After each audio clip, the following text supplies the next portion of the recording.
কোনো দিন আছে দেখবেন কিছু রান্নাও করতে ইচ্ছে হয় না, কিছু খেতেও ইচ্ছে হয় না। এই যেমন আজকে এখন প্রায় 9টা বাজে, তো অনেক লেট হয়ে গেছে, ওই জন্য ব্রেকফাস্ট করতে এখানে নিয়ে নিয়েছি কিছু সোনা মুগ ডাল। মানে এই দানাগুলো খুব ছোট হয় কিন্তু স্বাদ খুব ভালো হয়। তো এটা একটু ভেজে নেব, কারণ মুগ ডালটা একটু ভেজে রান্না করলে স্বাদটা অনেক বাড়ে। নিয়েছি আলু শিম একসঙ্গে করে ভাজবো এগুলোকে। দেখুন শিমের সাইজের মাপেই আলুটাকেও একটু বড় বড় করে কেটেছি।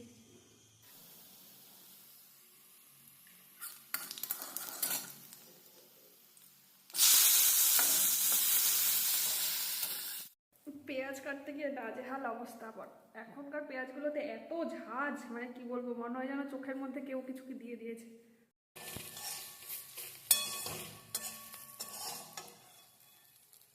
বাটা মাছের ঝাল রান্না করব আজকে। এখানে নিয়েছি পেঁয়াজ কুচি, টমেটো কুচি, আর রসুন গ্রেট করে নিলেও হতো, তো রসুনগুলো আমি কেটে নিয়েছি একটু কুচি কুচি করে। আর এখানে লঙ্কা নিয়েছি দুটো, আর এখানে আদা গ্রেট করে নিয়েছি। রসুনগুলো একটু ভাজা ভাজা হয়ে গেছে, এরপর পেঁয়াজগুলো অ্যাড করব। পেঁয়াজ কুচি, লঙ্কা কুচি, দিয়ে দেবো টমেটো, আর কিছু গ্রেট করা আদা। এবার পেঁয়াজ রসুন লঙ্কা টমেটো সমস্ত কিছু অল্প ভাজা হয়ে গেলে এবার সামান্য টমেটো সসও অ্যাড করছি, আর সামান্য ধনে গুঁড়ো আর জিরে গুঁড়ো। মশলাটা ভাজা হয়ে গেছে, এবার মাছ দুটোকে দিয়ে দেব।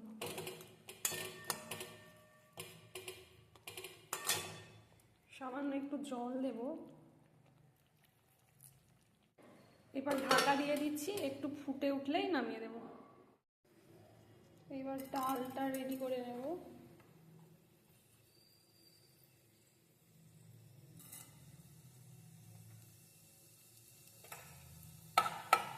লঙ্কা ফোড়ন দিয়েছি, আর সামান্য একটু আদা গ্রেট করে দিলাম। আদা গ্রেট করে দিয়েছি, তার মধ্যে একটু হলুদ দিয়ে দিয়েছি। এবার এটা নাড়াচাড়া করে ডালটা ঢেলে দিই। অ্যাকচুয়ালি এটাতে মাছের তরকারিটা রান্না হচ্ছে, আর অফিসের টাইম হয়ে এসছে, কিছু করার নেই, এক্সট্রা কোনো পাত্র নেই, ওই জন্য এই অ্যালুমিনিয়ামের পাত্রটাতে আমি এবার ডালটা ফোড়ন দিয়ে দিচ্ছি।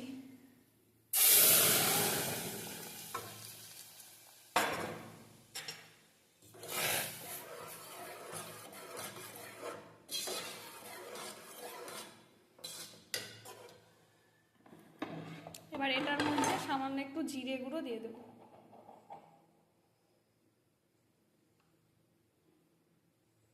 ব্যাস, ফুটে উঠলে আমার ভেজ ডাল রেডি।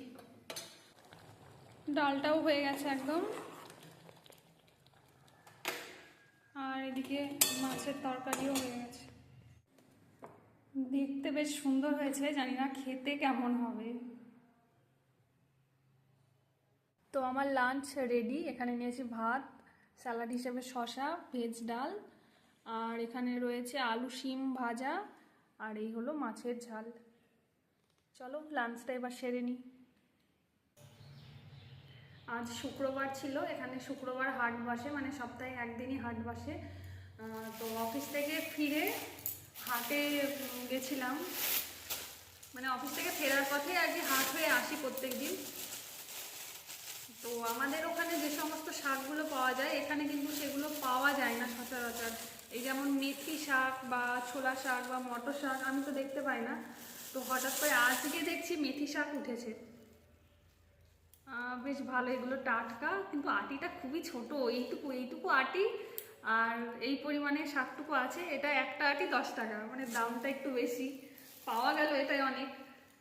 আর একটা শাক এনেছি, এটা আমি খাইনি কোনো দিনও, তবে কলকাতাতে যখন থাকতাম তখন এটা আমি দেখেছি বেশ কয়েকবার দমদম স্টেশনের পাশে বিক্রি হতে।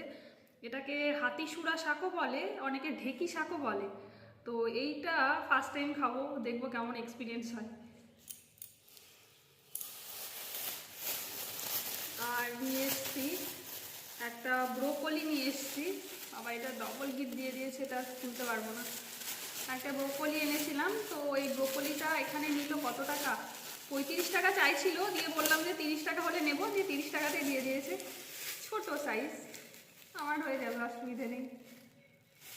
ব্যাস, আর কটা টমেটো, তো এই ছিল আমার আজকের সমস্ত কিছু ডিটেলস, ছোট্ট একটা ভিডিওর মাধ্যমে আপনাদের কাছে তুলে ধরলাম।